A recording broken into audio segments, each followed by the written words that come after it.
Montpellier et Lyon se retrouvent au GGL Stadium pour une affiche intéressante entre un MHR qui veut conforter son succès au Racing 92 et un Loup qui enchaîne un second déplacement et qui veut réagir après sa défaite au Stade Français sous une pluie battante dans l'Hérault.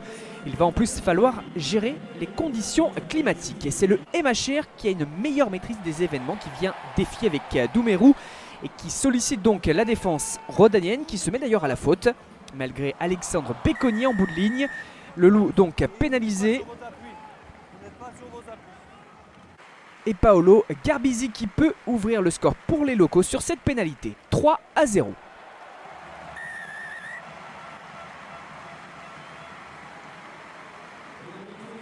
Les Gones qui ont du mal dans ce duel, ils s'accrochent sur cette opportunité offensive. Jonathan Pellissier qui va pouvoir prendre la pénalité et qui peut égaliser 3 partout dans ce duel haché et très fermé. On approche maintenant de la demi-heure de jeu. Les Rhodaniens sont à 13 contre 15. Regard et Kaabèche ont été avertis. Le Loup est indiscipliné et souffre dans le secteur de la mêlée fermée. Monsieur Poit signale un essai de pénalité. Le MHR commence à faire la différence. 16-3. Lyon n'arrive pas à se montrer dangereux et subit la pression d'un Montpellier conquérant.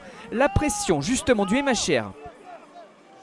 La passe de Pellissier qui en sortie de ruck vise Sopoaga, le ballon qui tombe et Cobus Reynard qui est opportuniste. Le ballon aplati suite à cette perte de balle. On revoit justement en ralenti cette situation, la perte de balle et l'opportunisme du demi de mêlée sud-africain. 21-3 puis 23-3, le break héroltais, c'est le score à la mi-temps alors que le collectif rhodanien préfère expédier le cuir en touche. Au retour des vestiaires, Montpellier souffre mais réagit vite à l'image de Doumerou qui tape à suivre, qui enchaîne au pied et qui file à l'essai. Mais Lyon qui revient avec Toby Arnold au courage, qui sauve le coup. La défense de l'arrière lyonnais, on revoit cette situation, la fin de l'action.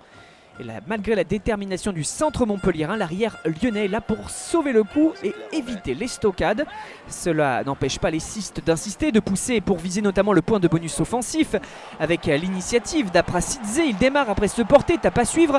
Sobela en couverture, mais il faut revoir l'action. Le coup de sifflet de Monsieur Poit. David Niniashvili, l'ailier lyonnais, coupable d'une obstruction.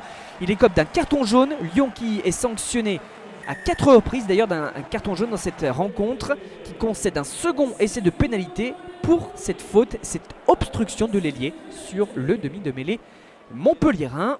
Le MHR file vers le point de bonus offensif, mais le Loup veut au moins sauver l'honneur, à défaut d'avoir pu bousculer Montpellier sur la durée. Jean-Marc Doussin qui finit par trouver la faille en sortie de mêlée.